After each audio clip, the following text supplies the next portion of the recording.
Welcome into the In the Money podcast for KeenelandSelect.com. Tom Leach along with Jim Goodman, Keeneland's director of simulcasting. I did get to crow about having the exacta in the Sugar Swirl last week with Wildcat Lily running second at 18-1 and had the winner in the Queens County. So a little bit of success. Hopefully we'll have a little more this week.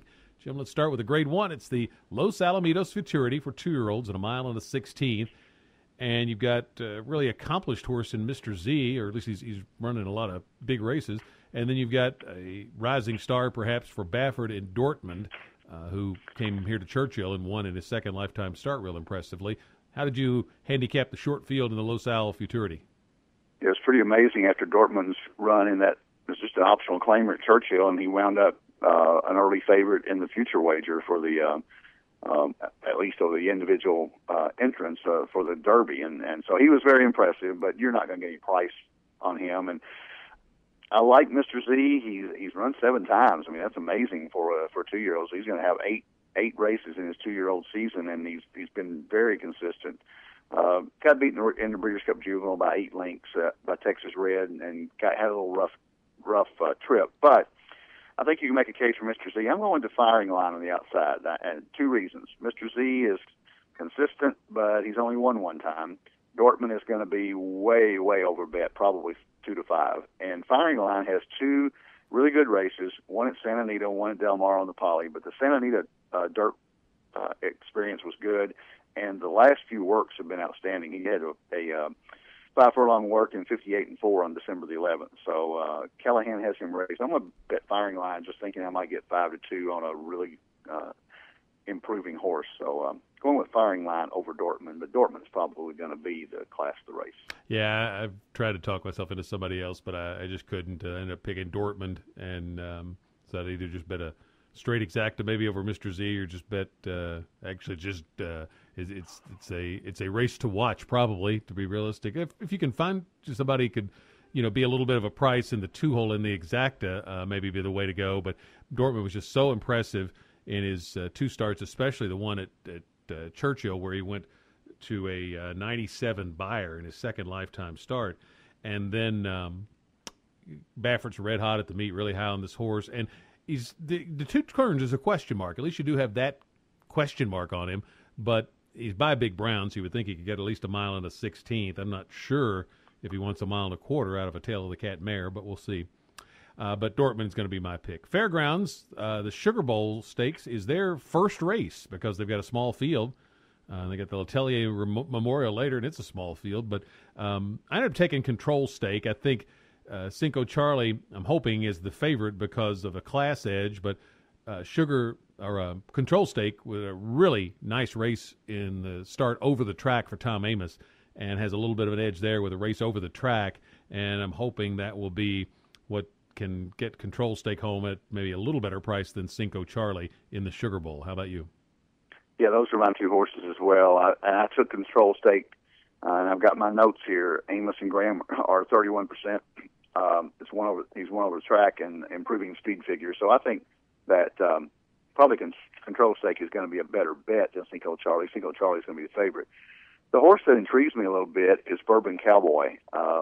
You can toss the last race at Woodbine. They just didn't show up, and kind of a wasted trip to Canada. But the horse has run exclusively on Poly, but has been very consistent. And they're shipping him down to New Orleans to see where he fits, I guess, in the 2-year-old picture. And I think the last couple races, if you toss the one at Woodbine, would put him right there in the money with Cinco Charlie and Control Stake. So that would be my price play here, but I'm going to go with Control Stake over those 2 horses. Now let's go to Gulfstream for 2 stakes races that have nice big fields, so much more enticing betting races. The 8th race is the Tropical Park Derby. Both of these are on the turf at 1 mile and 16th. This one's for the boys. And you've got a real impressive allowance winner out of Churchill, Skyflight in there. Some horse named Other Cheek that ran second in a stake at Churchill. Where did you land in the Tropical Park Derby? Yeah, I went with Other Cheek. I looked at this race, and I'm handicapping, and we handicapped 2 5-horse fields, and now we've got 2 14-horse fields. A little bit different exercise, and you think you get a price, but I stuck with Other Cheek. I liked him at Churchill in the Commonwealth Turf, and he ran a good second to a very impressive heart-to-heart who got in the lead that day and just never looked back. And he was 17-1 there. And I'm going to use him on top with Skyflight, who's probably going to be the favorite off the win at Keeneland and the win at Churchill. And the win at Churchill was very impressive. Drew off and won by 4 and could have won by about 6 or 7. You can make a case for a lot of other horses in here to fill out the trifecta and the superfecta. Daddy's Kid has a shot. Cabo Cat, Smooth Daddy. Really like Other Cheek here, and probably will use him in the pick 3s and pick 4s.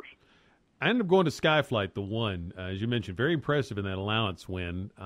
Stepping up in class now, but I heard Mark Cassey in an interview, and he sounds really high on this horse, and a dominating win on the grass. So many of those grass races have a blanket finish that a dominating win usually suggests a pretty classy horse. So I'm going to take Skyflight. Hope I get a little bit of a price because he has given away some experience. Key him in exactas with Other Cheek, the 3 Ironicus, and the 8 Daddy's Kid, one of the ones you mentioned. But Skyflight is the pick for me in the Tropical Park Derby. Tropical Park Oaks is the 10th race for the 3-year-old fillies. And you've got Kieran McLaughlin's got one in there, and Dancing House. Shug McGahee's got Party Now. And I'm going to try to beat them all with Pink Poppy, who ran an improved race in his first start for Marty Wolfson, getting a hot rider in Zayas. And then I think you might get a decent price because you've got those other more high-profile connections. So I'm going to take a shot with Pink Poppy and then use her with Party Now, the 2, the 4 Dancing House, and the 1 Bikini Beauty. How'd you see the Tropical Park Oaks? I like your horse, but I think Party Now was my choice. I think she caught a yielding track at Aqueduct last time and just won for fun. Not sure if it was a yielding track because the last 3 races she's run at Keeneland, Belmont, and Aqueduct, she's had a good or yielding track. So, but you go back to the race in January at Gulfstream on a firm course, and she ran well there. So she's 3 for 6 lifetime, 5 out of 6 in the money. So I'm going to take Party Now on top. Shug McGahee and Johnny Velasquez kind of hard to beat. Dancing House has a shot. The outside horse intrigued me a little bit. Sandiva for Todd Pletcher and Castellano, coming off a race at Churchill where she was way out of it, closed okay, got fifth, just kind of ran around the track, and maybe she needed the race. And I'm going to take her to kind of fill out the exacts and tries. But Party Now is my pick in the Tropical Park Oaks. You know, that race back in the spring at Keeneland was a really good one for Party Now because the horse that she beat was the Michael Matz filly that came back and won on the Derby weekend card. A little bit sassy, yeah. Yeah, nice field that she beat. Best of luck to everybody with your wagers this weekend, and we'll be back next week for the post-Christmas edition. San Anito will be opening up for the In the Money podcast here at KeenelandSelect.com.